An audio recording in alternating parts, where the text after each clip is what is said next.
Good morning. It's 23 minutes past 11. I was going to say good morning, good afternoon. I don't bloody know what it is, but it's morning. It is the 3rd of May, so the Sunday, and I'm on my way to see my mum. I asked my brother what would she like to do next week, and then she's offered me to go over today, so I will go and see her today. Not sure how I feel about this, to be honest, given I saw my grandparents. You'll gather I didn't make a video afterwards, not the one explaining things or anything else. I was drained emotionally. I kept writing, although I really do need to get into crunch time for that. The problem I have with it is my hand really cramps up, and my back's not good, man. It's not been good for a long time now. It's all those years sat hunched over a computer screen. Started when I was young, carried it on through my time in hospital, and then when I got out of hospital, I was grinding the ever-loving heck out of a game called RuneScape, which I may have spoken about or I may not have. I think I spoke about it when we went past what used to be the youth club, the church down at Park Farm, but I forget. It was a very good online game that's now got a mobile incarnation called Old School RuneScape, which I put thousands of hours into. It's the most addictive thing I've ever played. If I'd had a bit longer, I would have liked to start just an account again and have a bit of fun on it for a couple of weeks whilst I do what I do, because the beauty of the game is you can leave it doing things broadly whilst you're doing other stuff. It was always the appeal of it to begin with, really, when I was younger, and it was definitely the appeal when I was in Priory, and I started doing Open University, and I could just leave it. Well, no, I didn't start doing Open University at Priory, but I got my first module while I was there, and set RuneScape up in the background. It was great. Yeah. What led me on to that? I forget. I've been watching a lot of videos on it recently, actually, whilst I've been doing other stuff. But yeah, I was a bit drained. Like I said, I've been trying to write as much as I can. Oh, that's what got me onto it, my back, yeah. Back and hand are just both causing me problems when I try to write for extended periods. I can manage like an hour and a half as long as I make a couple of cups of coffee throughout it, although I'm running low on coffee now, so maybe back to the water for the next 3 days or so, 4 days. It's not good. In some ways, supplies running out really doesn't bother me right now. I eat to sustain myself. I drink whatever's in front of me to sustain myself, and that's it. And that's a very liberating experience. I have no real urge or craving towards alcohol right now. I mean, I never really do. For me, it was always something to sup on to kill a few days when you have very little monetarily and very little in terms of a range of possessions and things to do. Quite often, towards the end of a month. Oh, so. Jesus Christ, I don't know how he's running. I'm already tired.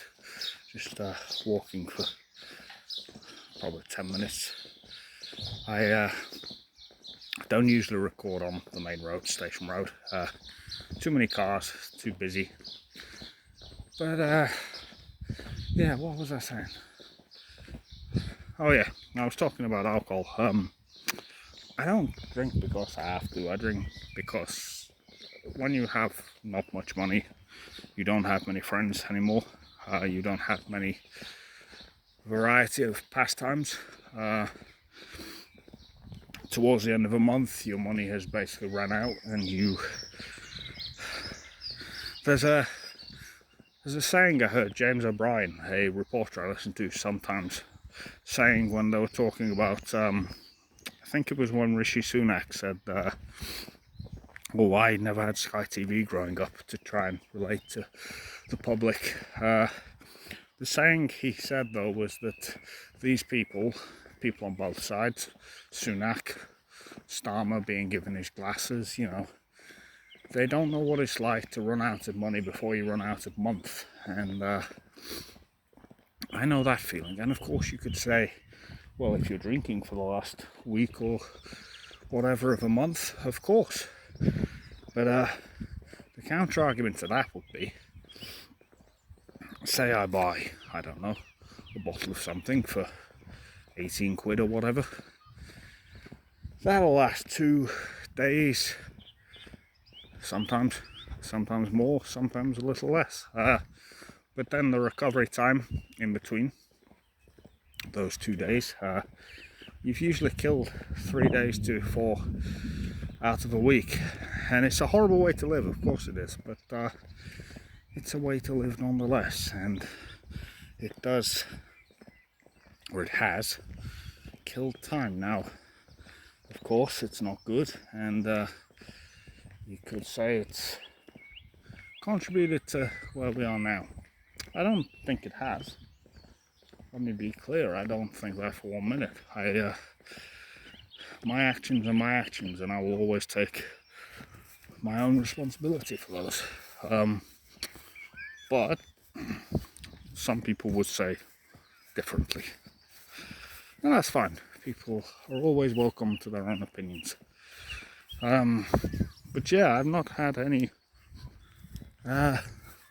real issue with that this week. Well, no, I tell a lie. This may be the 1 week I have really wanted one day to just get absolutely wrecked, and to just forget about the situation for a couple of nights. The problem, or for one night should I say, the problem is I only really have a few days left now, which I keep saying I'm fine with. As long as I get everything I need to get done, I'm okay with it. But I can't afford a day to lose myself. And there's always the possibility, the probability I would say, that during that night I might decide to drop a couple of messages to people to say, hey, blah blah blah. I did this a couple of times. I messaged Leafy, didn't tell her exactly what was going on, just said might not speak to you again or something, or I might not be around long. I don't know if she read it. I don't know if she did, she would want to reply, but I still did it. It was silly of me. Could have scuppered my plans entirely. I'm trying to think if I messaged anybody else. I think I did. I'm not going to go into my conversations with other people anyway. That's my business. Anyway, yeah, I'm off to see my mum. I'm really happy to be seeing her. I want to be clear. I am very, very happy for every second I get to spend with my mum and my brother now. I think next weekend I'm going to invite them to go to Lincoln for the day, or somewhere. If we don't do that, we'll do something. Lincoln is like my second home. Yeah, I wanted on these videos to go back to everywhere that I have been, or everywhere of significance, and speak on them. The idea was the writings would be a companion to the narration, to seeing me out and about doing the stuff that needs to be done, and that is indeed not going to happen now. Sorry, I always want to just pause off on what I'm saying when people are going past. why the hell does everybody now have a scooter? When I was younger, scooters were for little children. My sister had one. They weren't for like teenage girls. Like, no. Oh well. Move with the times, Mark. I get like that a lot. I have a very old-fashioned mind. I don't like the fact that everything is streaming now. The fact that there's no such thing really as sitting down and having a conversation with people about things. You used to have a television show or something like that. Say The Walking Dead. Something you were excited for. Something that was serialized and would, you'd have an episode come out at once, and if you didn't see it then, well, you got to wait for the box set, or you could torrent it, be a naughty and download it. But nowadays everything's available everywhere immediately. There's a couple of companies that have a habit of releasing all of their episodes in bulk for a show, and I don't know, it's not for me. I miss things like Blockbuster. I believe I may have mentioned in the past. I was looking at a video on the last Blockbuster in Bend, Oregon, in America. I actually know somebody, or knew somebody from Bend, online only. His name was Donald. He was a full-on bigot. He was a Christian lunatic, but all he'd do is he'd post nastiness about minority groups on his Twitter, and we rightly called him out on it, and he got upset with us and blocked us over it. Me and a few friends, this is, but it's weird because it was actually, aside from that, it was alright. We boosted a load of the Doom trophies together with him and a few others. Sometimes I regret that I had a part in that, really, because some of the views Donald had, I had myself. I don't think a man cosplaying as a woman is a woman. I don't want DEI initiatives in every single TV show I watch and every single video game I play, especially where you're supposed to be escaping from the real world, and yet you have identity politics and race politics and the like pushed down your throat. It's not for me. I'm always quite glad when I see games and shows that do these things flop. A good example was the Snow White film with Rachel Zegler. A film that I actually quite enjoyed. I didn't think it was bad by any stretch of the imagination. Rachel Zegler is a good actress. She's a damn good singer. She's a very pretty lady as well, just to throw that one out there. But all the woke crap she was coming out with, and the fact that everything about the show was basically destroying what it was, not the show, the film, was destroying everything that the original film was. She was saying Snow White doesn't need a man to rescue her. There was a push to not even have dwarves in the bloody film.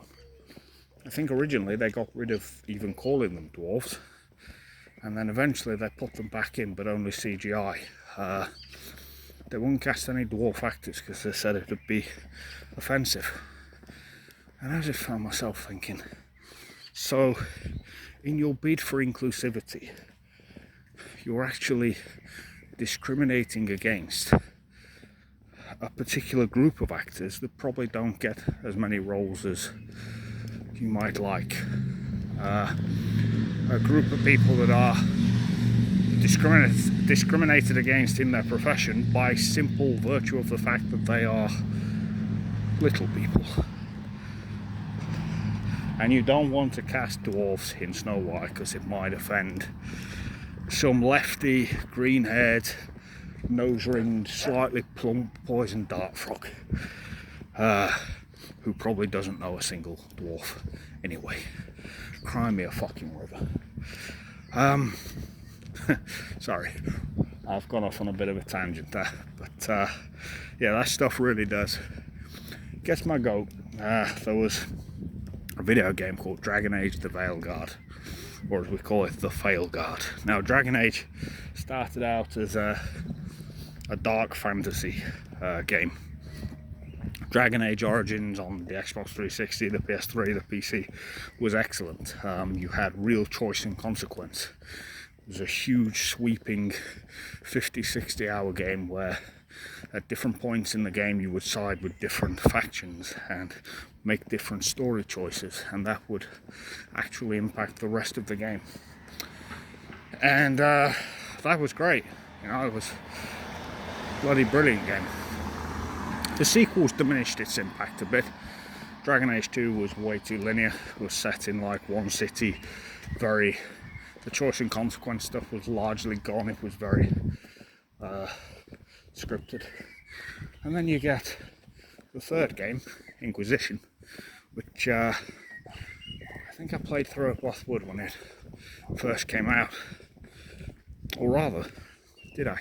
Yeah, I did. I played the Xbox 360 version. It was a cross-generation game on 360 and, well, 360, PS3 and PS4, Xbox One. And I remember playing through it for the first time alongside listening to the newly released at the time This Is Acting by Sia, probably my favourite singer. Well, there's no probably about it really, she's excellent. It was an album I didn't actually think too much of initially, and then really grew on me. Anyway, yeah, Dragon Age the Veilguard. So you've got Inquisition, which was a step back in the right direction, but tried to be too much of a MMO, but single player. So it had lots of very easy but level gated content that in a game like RuneScape you'd be expected to do as a group, or you'd be expected to grind your levels higher and then come back and tackle it. But in Inquisition it was just there, available from the word go, and yeah, it hurt the experience, all this needless filler stuff. But then you get to Veilguard years later, a decade later, and so in this dark fantasy universe you change the colour palette to make it all colourful and look like Fortnite, and there's one quite infamous section where this bloody character, Tarsh, lectures the player on the use of pronouns and gender stuff. And I just found myself thinking at the time, what the hell is this? What even is this crap? What are we doing? This ain't what I asked for, this ain't what other people asked for. Anyway, I remembered where we were. I was talking a bit about Blockbuster one day, and then I got on to Donald. Yeah, stuff like that I really miss. I used to go to Blockbuster with my mum sometimes. We'd have a good look around. I think it was like £3 you could borrow a video game for 5 nights, and then a DVD or a video was even less. I think it was like £2 for 7 nights. There was like a drop box on the outside. You could stick your stuff back in when you were done, similar to a library. It was great, and it was a good way of playing a game or watching a film without having to spend the full price on it, which of course not everybody wants to do and isn't always viable. I remember they used to have like a whole pillar in the middle. You'd sort of go in, you had like the desk area near the door, and then you had obviously aisle upon aisle, but a few like pillars as well that you could revolve around, that each had shelves on, of course. And you had a whole new releases section. They were always more expensive, as you'd expect, but they had a whole pillar just dedicated to Scooby-Doo, and that became that was like a, how do you say it, like a, I'm trying to think of a word, a point of interest every time we went in there for me. I remember we got Legend of the Vampire out there once. I remember Mum got Ghost Ship out once. Sorry, I thought I dropped the phone for a second there. And what else? Freddy vs Jason, I think, and turned it off after 15 minutes. Yeah, don't remember what else. I think we got a Spy Kids film out of there as well. I think it had, is his name Alan Cummings in? The fella who was in James Bond GoldenEye. yeah, good memories. I miss things like that. I had a look to see if there were still any sort of rental services, and well, other than digital ones, as in proper physical stores. I think there's 3 or 4 in the country, and I think 2 or 3 of them are dedicated purely to LG TV 4K. No, LGBTQI, whatever the hell it is. Because obviously the T immediately attaches itself to anything it can for a bit of attention. But yeah, it's a bit disappointing because I would have liked to go and browse a place like that just once, but no. I remember there was also it was like a mail order system that somewhere did, that my mum signed up to once, where you could rent out a film a month or something like that, or it might have been a couple of months. I think I've spoke before as well, like about, for me when we were little, or when littler than I am now, we had like a Virgin set-top box, and I think I mentioned it, maybe I didn't, I don't remember. I don't think I did actually sit or stand and talk properly about the houses that we lived in, but in the, now what was it? It was a Cedar Street house. It's 2 rooms on the bottom ground, and then the kitchen at the back. I think through there was the toilet, if I'm not mistaken. The kitchen was like half width of the other building, of the rest of the building, and then you had like the other half was an outside path that led out to a garden. And we had for a while, a Virgin set-top box there. And one of the great things about this was you could rent films on it, which, you know, as a lad was cool as hell, because I'd never seen anything like this. Nowadays it's not so impressive, and I actually push back on these things, as I've said, but at the time it was cool as shit, you know. You could boot it up, see whatever you wanted. I remember a couple of times Mum would let us each pick a film out to rent, so I think we got 10,000 BC on there once. I know I got Hellboy 2, The Golden Army. In fact, that may be where I've mentioned this thing. I've got like a folder I was keeping where I was reminiscing on a lot of old films and stuff that I've seen. I've had to put that to one side and probably won't do any further ones, depending on how much time I have to get this actual chronology and reminiscence done. I don't really know the word to use for it, but yeah, it was a cool thing. But then, of course, as I say, I don't really like any form of digital rentals and the like now, so my attitudes have changed. Yeah, there's so many bloody motorbikes these days, or motorbikes and mopeds, should I say. Anyway, what was I going to speak on? So today I wanted to be a bit more positive for starters. Instead of, I was gonna, as you may recall, count through each of the years of my life, relay a little bit of what I remember from each, because I am having to condense these massively. I also wanted to spend a bit of time talking about different people, and again I'll have to condense it more than I would have liked, but I think we'll go back.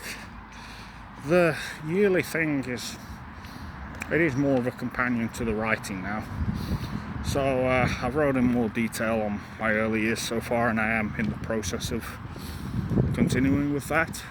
So let's go back through. We did 0 to 1, and I got distracted talking about my mum, which I love talking about. I love her to bits, but let's go on. So 1 to 2, still very little. My sister arrived towards the end of that year. I don't remember the experience of having a newborn little sister when I was tiny. I don't remember anything really from that era. 2 to 3 and 3 to 4 and probably 4 to 5, all the same really. We moved into Hall Park Close, wrote a lot about that. Remember my mum was always really caring. She I think I mentioned the Star Wars painting, the Easter hat, stuff like that. I don't remember a lot from that era, so I can't really speak thoroughly on them. I remember I wrote about this as well. My granddad had a box set of Thomas the Tank Engine books that we used to read whenever we went over there. Because I was their first grandchild, and then of course my sister came along, so it was all quite new for them, I'm sure. I don't remember a whole lot from that very early period. I guess consciousness started to really come to me later, but I do of course have memories. I remember a lot of the things I liked doing. I remember, of course, even then I liked video games. I had a Sega Saturn. I used to love, there was a Sonic racing game, I think it was just called Sonic R. There was Sega Rally Championships, another racing game, like a really arcadey one. It's weird because I never really liked racing games until recently, well I say recently, recent years. Really got into Gran Turismo, Forza Horizon, Colin McRae.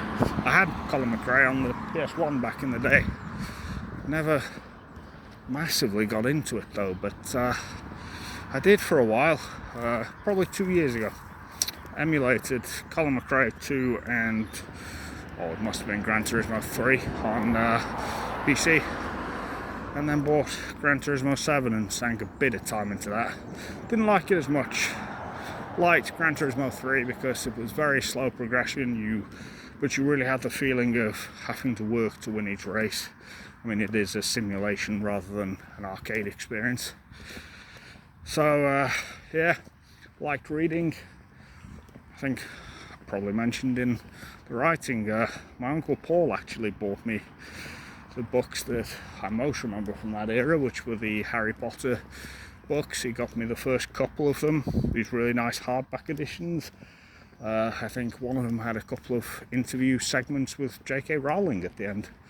And the series of Unfortunate Events books, I think they bought me the first couple of those as well.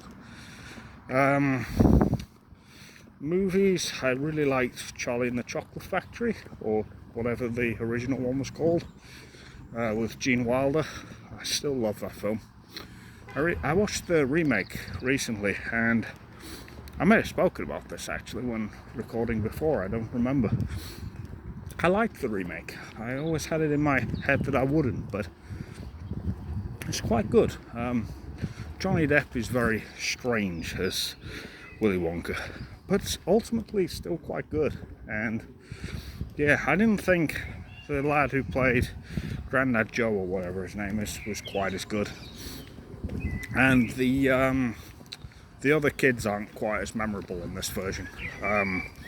In the original, they're all very distinct personalities, and they're still there in the remake. They're just not as, I don't know how to say it. Like, the obvious one that I always remember is Veruca Salt, the absolute brat, who anybody who watches the film just wants to, well, I don't know, wants her to get in trouble is what I was trying to get at, but I couldn't think of the actual wording for it. And in the remake, I don't think any of them are quite as expressive, quite as entertaining. But yeah, I like that. I liked Power Rangers. I had the first Power Rangers movie with Ivan Ooze as the villain. I rewatched it a few years back. Obviously, it's very derivative, it's very silly, very childish. You've got the weird crow lady who's just Xena Warrior Princess, which I, funnily enough, also very much liked as a kid. But yeah, I had a lot of fun with that film. That may have been a little bit later though. I don't think that was when I was very little. The Pokemon movie, the first one, went to the cinema to see that. You got a little packet of cards with it. I think I got Mew, because that was the first appearance in the anime of that particular Pokemon. The film's actually, or was, really good.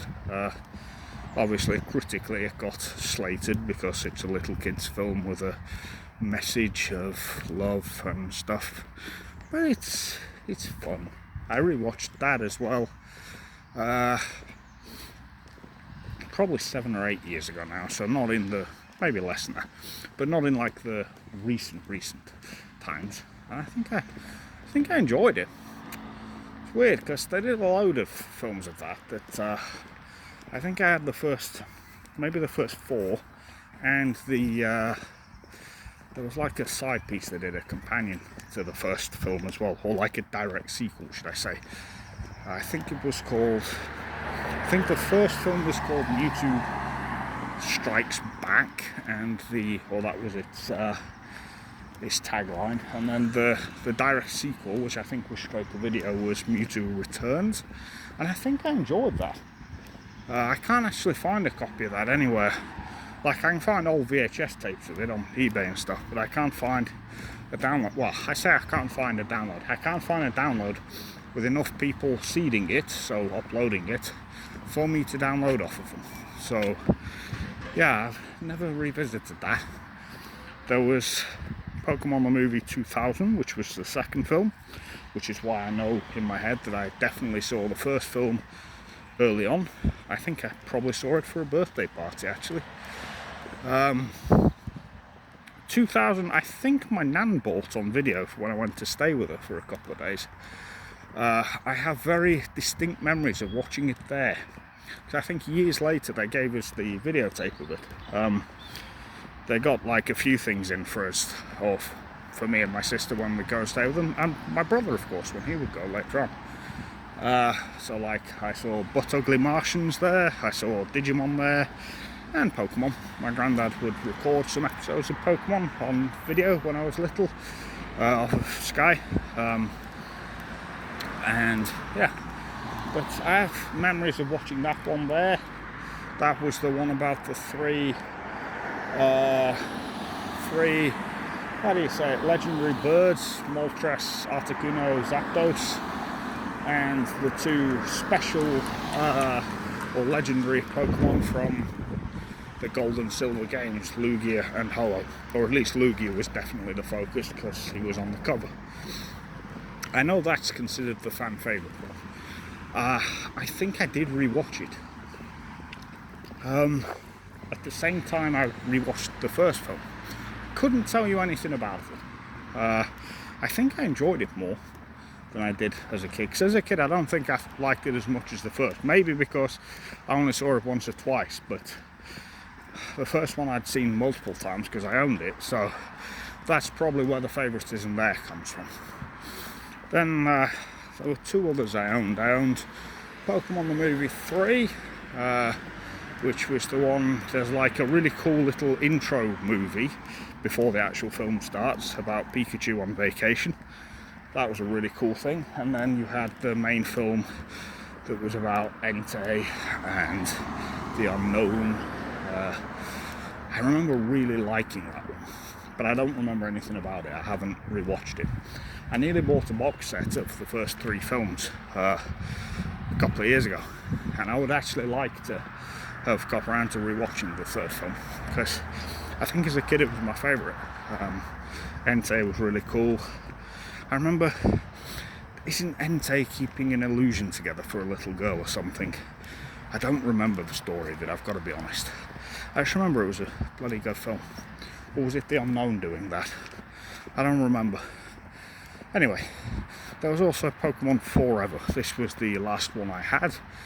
It focused on Celebi, who was a really cool looking Pokemon for me at the time. Quite liked it, I think. I think I only watched it once or twice. It may even have been one that we did rent from Blockbuster, because I don't think I have actually seen it more than once, and that's the only reason I can think of why. Pokemon was a huge part of my childhood, actually. On the estate there was a couple of people who had it that would let me have a little go every now and again. Then when we were at Cowley Street for my birthday or Christmas one year, my birthday I think, my mum bought me Game Boy Advance SP, which is one of the foldy silver ones, with Pokemon Sapphire. which I put hundreds of hours into. I remember on the day I got it, I thought it was broken because I didn't realise you had to click the actual game into the slot. And my granddad had to show me how to do it. Yeah, that game I lost so many hours to. Don't think I ever leveled anything to 100 on the original cartridge though. I did on emulated versions further down the line.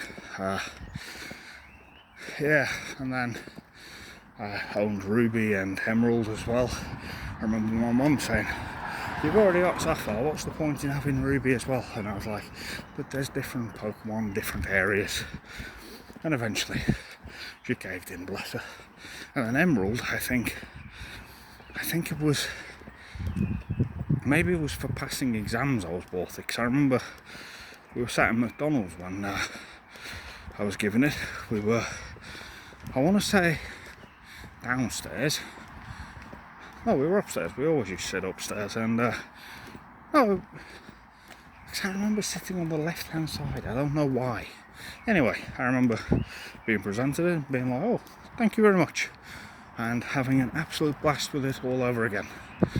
And then when I went to Priory, we weren't allowed like handheld devices at Lothwood, but first thing I did was buy a second-hand DS and some old Pokemon games. And yeah, I remember also trading a DS copy of Mario and Sonic, also the Mystery Machine of, I said I was going to show that a few videos ago, but I traded a copy of Mario and Sonic at the Olympic Games with Ellie Green, who was a classmate of mine, for Pokemon Leaf Green, which I think she had a couple of copies of, and I put many hours into that one as well. Yeah, brilliant flipping series, loved it. So we get through my obsession with Pokemon. What else? What I used to watch when I was younger, there was GMTV Up on the Roof segment that had like all the old cartoons and anime that made their way over from Japan for, I think they got showed first on Sky and then would re-air on terrestrial television, and got to see Yu-Gi-Oh, Pokemon. This may have been a little later. There was stuff like Grizzly Tales for Gruesome Kids, Art Attack. I'm trying to remember if there was anything else really. Obviously when I was very little you had stuff like Barney, Fireman Sam, Postman Pat, and Thomas the Tank Engine. Don't think I was ever into Bob the Builder. Don't even know if that was around at the time. Maybe it was, maybe it wasn't. I don't know. Also, I'm going to have to kill the recording shortly because we're nearly at a main road which leads up to my mum's house. But I've enjoyed doing this. I've enjoyed actually talking somewhat positively for a change. I hope I can get a few more of these out. But yeah, we got to what? I mean, I'm sort of bunching in all of my early years. I went to school at Carlisle. Don't have many good memories there. I remember somebody finding a frog in the little wooded bit. I remember sports days. I think I did a egg and spoon race or a three-legged race or something. Hated school, or rather hated the learning environment. I found, and this is arrogant but it's true, in my early years I was a little ahead of most students, not all, but most. And so I didn't like having to, not slow myself down, that would be arrogant, but having to perhaps, how do you say it, like conform to the level that other people were at. In a classroom you can only move really as a teacher, I imagine, as fast as the slowest people, and I wasn't that in most classes. In some I probably was, art definitely, but yeah, it disrupted my learning. I wasn't good with it, and so yeah, didn't really like school very much. That being said, I do sort of crave the chance to just go back and redo my time, both as a kid in general, but also at school, and really work and hit the potential that I had, because I never did hit that potential. And you know, some people do, some people don't. I can compare it to football. You have somebody like Gabriel Martinelli at Arsenal, huge talent, huge potential, amazing first proper season under Arteta, and is now anonymous most games with the occasional glimmer of brilliance. And then you have Cristiano Ronaldo, who is still playing at 41 years old, I think.